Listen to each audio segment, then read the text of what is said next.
Assalamualaikum warahmatullahi wabarakatuh. Para pendengar Trijaya FM yang dirahmati Allah Subhanahu wa taala, alhamdulillah kita bersyukur kepada Allah.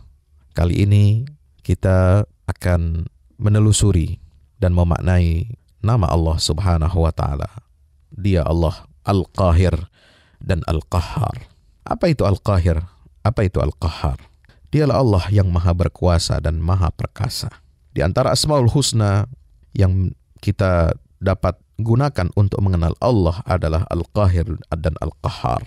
Dalam surah Al-An'am, Allah Subhanahu wa taala berfirman ayat 18, "Wa huwal qahiru fawqa ibadihi wa huwal hakimul khabir." Dialah Allah yang berkuasa atas hamba-hambanya. Dalam surah Al-An'am ayat 61 juga dinyatakan dengan redaksi yang mirip. "Wa huwal qahiru fawqa ibadihi wa yursilu 'alaikum hafazah." Dialah Allah yang memiliki kekuasaan tertinggi, Al-Qahir, fauqa ibadih, di atas semua hambanya, dan diutusnya kepadamu malaikat-malaikat penjaga. Sedangkan nama Al-Qahhar terdapat di dalam surah Ar-Ra'du ayat 16, surah Ibrahim ayat 48, dan surah Az-Zumar ayat 4 ketika Allah mengatakan, "Subhanahu huwallahul wahidul qahhar." Maha suci Allah. Dialah Allah yang Maha Esa dan Maha Berkuasa dan Maha Perkasa. Asma Al-Qahhar lebih dalam artinya jika dibandingkan dengan nama Al-Qahir. Al-Qahhar berarti yang banyak kekuasaannya, zat yang menguasai seluruh makhluk dengan kekuasaannya. Menurut Imam Ibnu Katsir ketika menafsirkan ayat 18 surah Al-An'am tadi, "Wa huwal qahiru fawqa ibadih," artinya dialah zat yang menjadi tempat tunduk seluruh hambanya, zat yang menjadi tempat berserahnya para penguasa, dan zat yang menjadi tempat bergantungnya segala sesuatu dengan keagungan, kebesaran, ketinggian, dan kekuasaannya. Sebagian ahli mengatakan Al-Qahhar adalah zat yang tidak dapat dikuasai kekuatannya, zat yang mampu menaklukkan para adik kuasa, zat yang kehendaknya itu mencakup semua kehendak makhluknya, dan yang menjadi sumber kekuatan semua makhluknya. Jika kita berserah terhadap semua kehendaknya, maka dia akan mencukupkan kita dengan orang yang kita ingini itu. Sebaliknya, jika kita tidak berserah, kehendak kita hanya akan membebani kita, dan ujung-ujungnya hanya kehendak Allah yang pasti berlaku.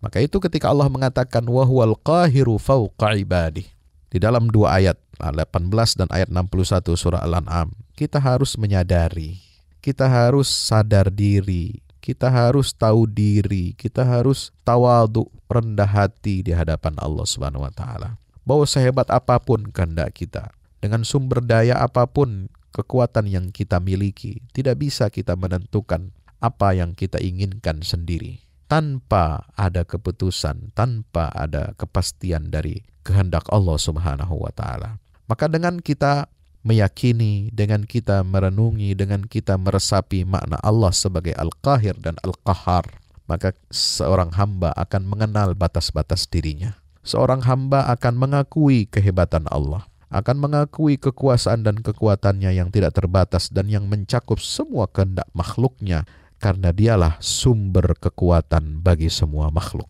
Banyak para tiran, para raja, para kaisar yang ingin berkuasa seumur hidup, ingin menaklukkan banyak wilayah jajahan dan menaklukkan musuh-musuhnya. Tetapi yang terjadi adalah bahwa kehendak mereka itu tidak dapat diwujudkan karena satu dan lain hal. Kenapa? Karena di atas satu kekuasaan dan kekuatan ada kekuatan dan kekuasaan Allah Subhanahu wa ta'ala yang tidak terbatas.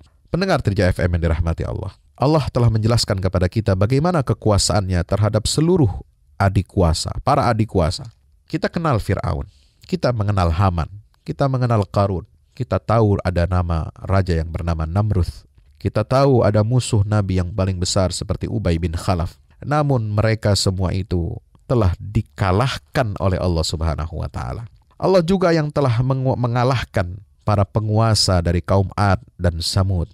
Allah yang mengalahkan para penguasa dari golongan Bani Israel yang sombong. Allah juga yang telah mengalahkan kekuatan kaum Lut dan lain sebagainya. di mana Allah juga yang memaksakan kepada semua hambanya dalam firman Allah surah Al-An'am ayat 61, wa huwal qahiru fawqa ibadih wa yursilu alaikum hafazatan hatta idza jaa ahadakumul maut tawaffathu rusuluna wa hum la yufarritun.